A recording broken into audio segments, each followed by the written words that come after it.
Hey animators, so in this video we're going to actually start animating the sphere rig that we created in the last video.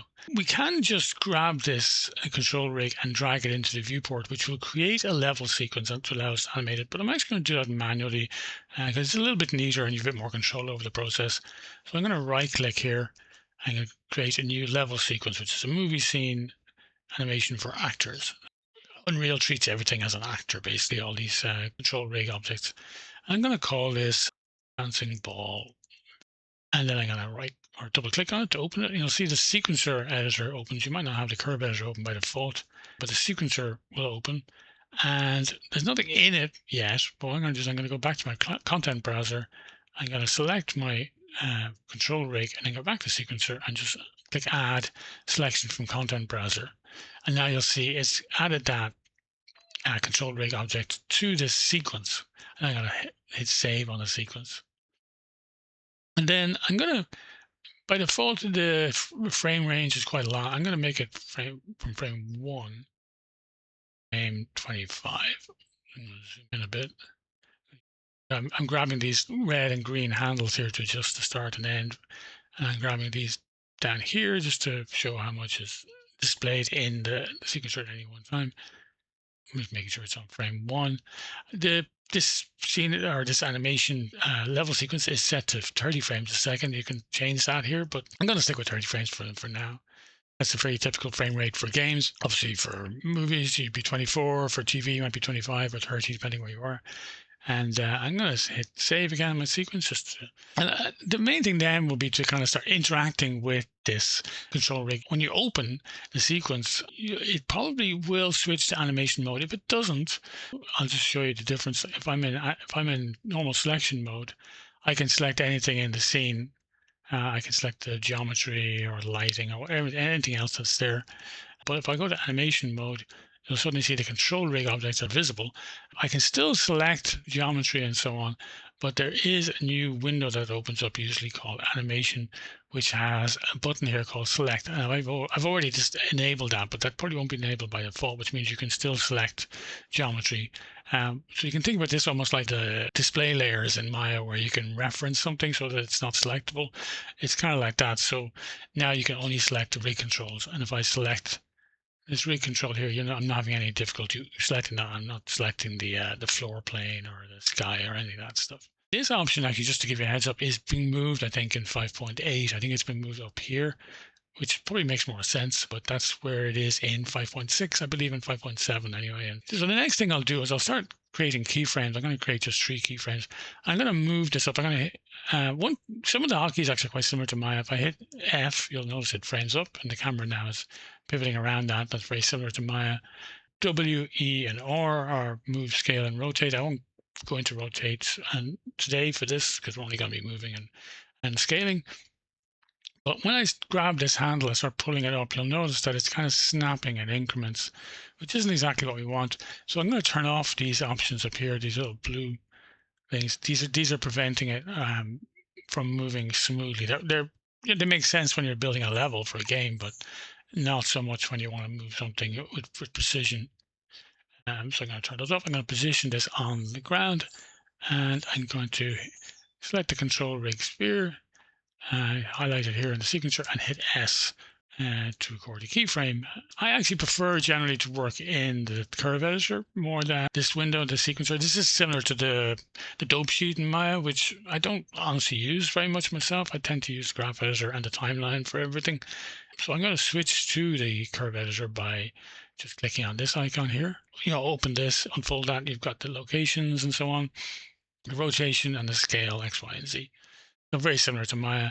One thing that is different though is from a default kind of Maya setup is that Z is actually up and down in Unreal. You'll see the rotation Z here over in the Anim Details panel is changing as I move that up and down. You also notice my keyframes are changing as I move that because I have enabled, in the sequencer, I've enabled auto key. Clicking on this icon, that's probably not on by default, but I would always have that on. It's just my preference. You'll see it there as well in the curve editor. I tend to work with auto key on the whole time. So I'm going to go to frame 1, and I'm just going to do the basic ball movement first, and then we'll refine it with another pass with some squash and stretch. So I'm going to key that, and then I'm going to use another Maya-esque thing. I'm going to middle mouse and go over to frame 25 and hit S again. It looks like I've got some stray keys here. I don't need it. I'm just going to highlight those and delete them. So by middle mousing that, I didn't update the timeline. I was able to copy the pose. That's how I would do it in Maya as well. So it's very, very similar to the workflow. And then on this frame 13, I'm going to hit S again to set another key, and then I'm going to adjust this key interactively by just moving it in the view. And you'll notice that it's updating my curve. I've got the Anim Details panel over here, which I find is a nice way to quickly switch between the different attributes.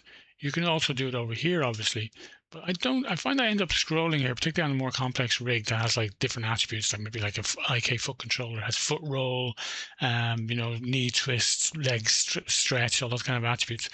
This can get a bit clunky for me, for my taste. I like using the Anim Details panel here because I can quickly, these will never move around. I don't have to scroll.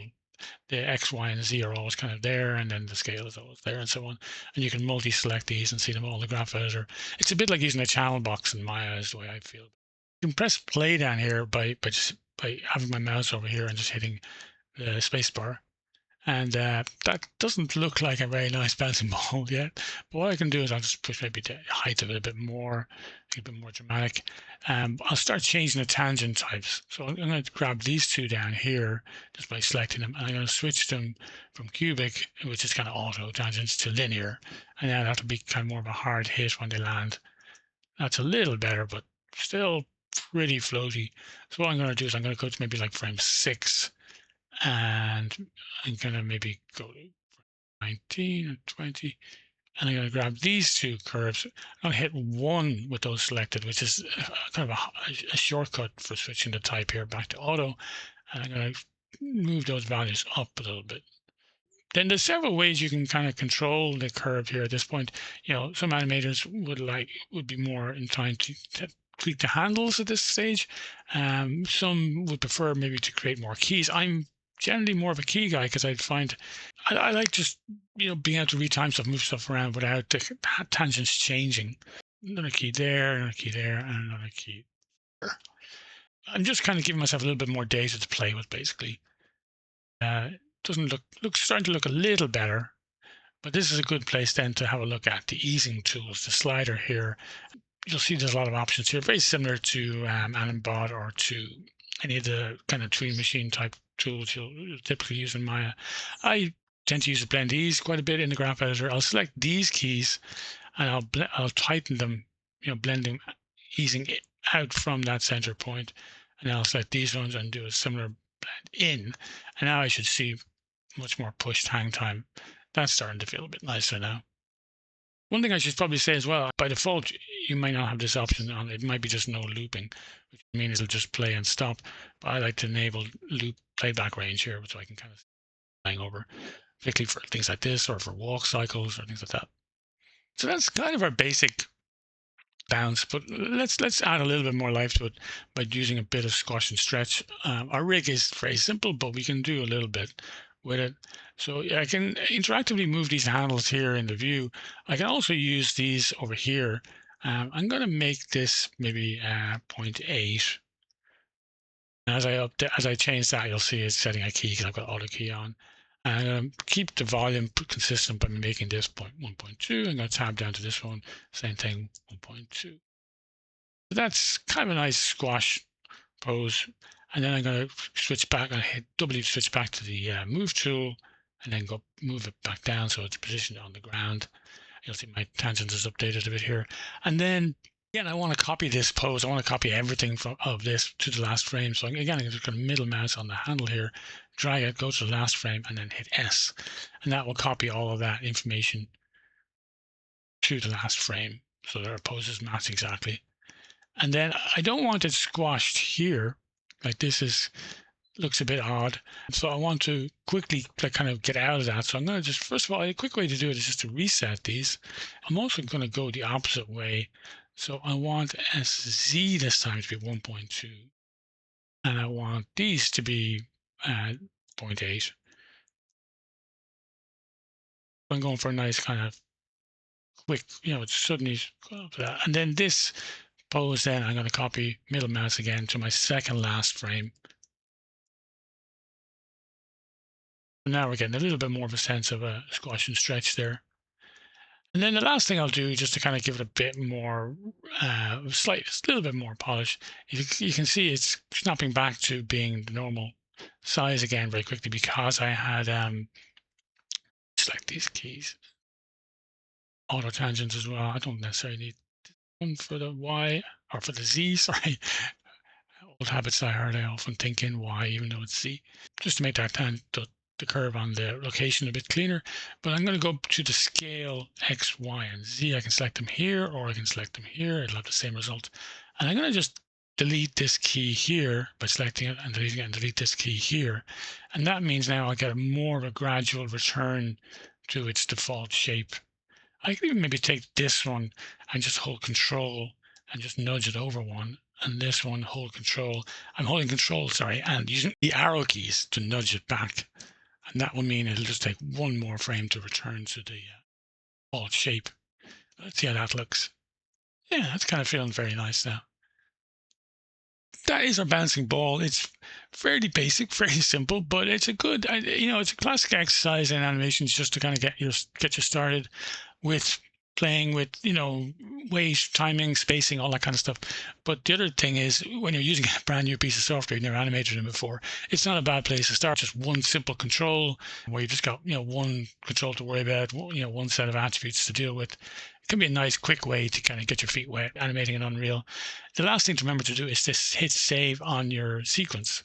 And this is basically like saving your Maya file. So that when you come to your content browser, everything here should be saved. You can also do a save all from here or from the file menu. It just means then that when you come back, when you open this project up again, you can just double click on this level sequence and you'll be back to where you were with your animation with your ball. So that's I'd say a quick introduction to animating in Unreal Engine. I hope people find that useful.